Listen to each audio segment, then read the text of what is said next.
Dzina la Atate, di la Mwana, di la Mzimu Oyera. Amen. Tikulandireni abale dialogo kulikonse kumene muli. Pano patiyankhuleni Ambuye. Lero l'ha citato pa 19 Juni 2024. Mlungu wa 11 wa chaka cha mpingo. Mawu oyamba akuchokera m'buku lachiwiri la mafumu mutu 2 ndime ya 1 kudzapitiriza ndi ndime ya 6 mpaka 14. Amene akutiwerengera mawu oyamba ndi a Montfort Tukula kuchokera ku St. Clara of Assisi Parish, St. Francis Cathedral mu Diocese ya Port Elizabeth mdziko la South Africa. Mawu a mthenga wabwino akuchokera mu mthenga wabwino wa Mateyu woyera mutu 6 ndime ya 1 mpaka 6 kudzapitiriza ndi ndime ya 16 mpaka 18. Amene akutiwerengera mawu a mthenga wabwino komanso kutigawira mawu ndi Bishop Alessandro Pagani, ambuye opuma a Diocese ya Mangochi. Mawu oyamba. Mawu ankalata achiwiri ya mafumu. Idafika nthawi imene chauta adafuna kutenga Eliya mkamvulumvulu kunka kumwamba. Tsiku limenelo Eliya ndi Elisa anali pa ulendo kuchokera ku Giligala.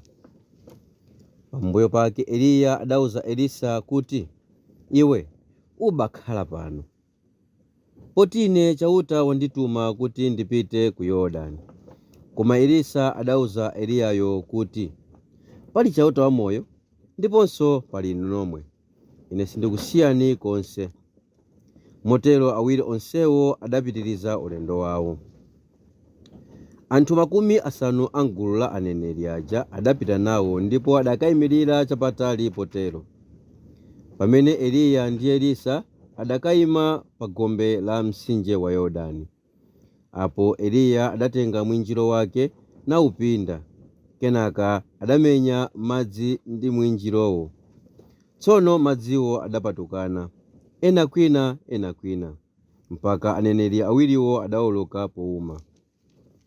Atawoloka, Eliya adauza Elisa kuti, undipemphe choti ndikuchitire ndisanakusiye. Elisa adati, ndikukupemphani kuti ndilandire chigawo chachikulu cha mphamvu zanu za uneneri. Eliya adauza Elisayo kuti, wapempha chinthu chapatali, komabe ukandipenya pa nthawi imene ndikukusiya, zimene wapemphazi zidzakuchitikiradi, koma ukapanda kundipenya sizidzachitika. Tsono iwowo akuyendabe ndi kumakamba, adangoona galeta la moto ndi akavalo ake amoto zikuwasiyanitsa awiriwo. Ndipo Eliya adakwera kumwamba mkamvulumvulu. Elisa adaona zimenezi nafuwula kuti, bambo wanga! Magaleta a Israeli ndi anthu ake okwera pa kavalo, ndipo sadamuonenso Eliyayo. Tsono Elisa adagwira zovala zake nazing'amba pawiri.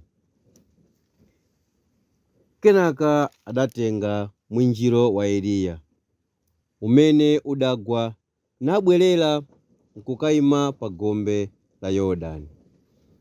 Adagwira mwinjiro wa Eliyawo namenya nawo madzi aja. Anati, ali kuti chauta Mulungu wa Eliya? Atamenya madziwo choncho, madzi aja adapatukana, ena kwina, ndipo Elisa adawoloka. Mawu a Ambuye. Tithokoze Mulungu. Ambuye akhale nanu. Mau antenga oyera monga adalembera Mateo. Ulemu kwa ino ambuye.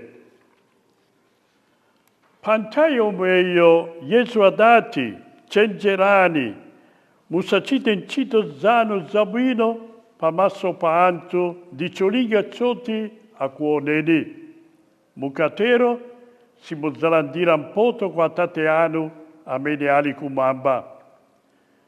Cifuga ciake pa mene mukuperika za cifundo, musacite mozione tsera, monga macitira anto a cipamasso agia nyumba za mapempero, di posso miseu ya mizinda. Ioa amacita zimenezi kutiantu awatame. Dito di cunenezza kutiameneo alandiriratum poto yao. Kuma iwe, ukamaperika za cifundo, zanjalako la manzere, li sadziwe, zimene zanjalako la kumanja, li kucita. Ukatero, za cifundo za kozo, zizakala zodziwika, iwe weka.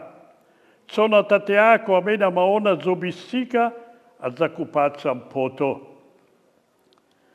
Pamene mukupa impera, musacite monga antu acipamaso aja. Io amakonda kuimirira di kupempera nyumba za mapempero di pampambano za miseu ya mizinda. Amacita zimenezi kutiantu awaone. Dito di cunenezza kutiameneo alandiriratum poto yao. Kuma iwe pamene ukuti upempere loan cipinda chako, seka citseko, dipo upempere kwa tate ako amene ali osaoneka. Sona tate ako amene amaona zobisika azakupatsa mpoto.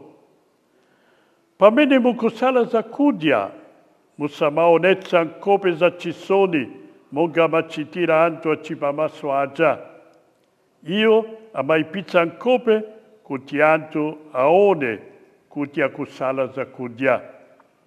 Dito di cunenezza kuti ameneo alandiriratum poto yao. Koma iwe pamene kusala zakudia, samba masom kubzola mafuta kumutu, kuti antu asadziwe kuti kusala zakudia. Koma tate ako amene ali osaoneka, Dio adziwe. Dipa tate ako amene amaona zobisika azakupatsa mpoto. Mtenga wa ambuye.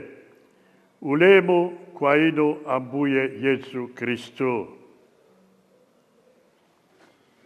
Mao oyamba, buku la chiwiri la mafumu, tamva kuti Elisa akuyamba utumiki wa uneneri, pamene Elia anatengedwa nkamvulumvulu kupita kumwamba. Elia di Elisa akuyenda pamodzi kufika pagombe la msije wa Yordane.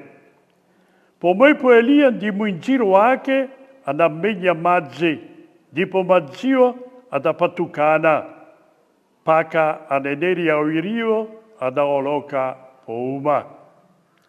Alipaulendo Elia adauza Elisa kuti mundipempe choti di kuchitire di sanakusie. Elisa anapempa chigao chachikulu cha mpamvu za uneneri wake. Chabwino wapempa chintu chapatali, koma uzindipenya pamene ndikukusia. Elia adakwera modabuitsa mwamba nkamvulumvulu.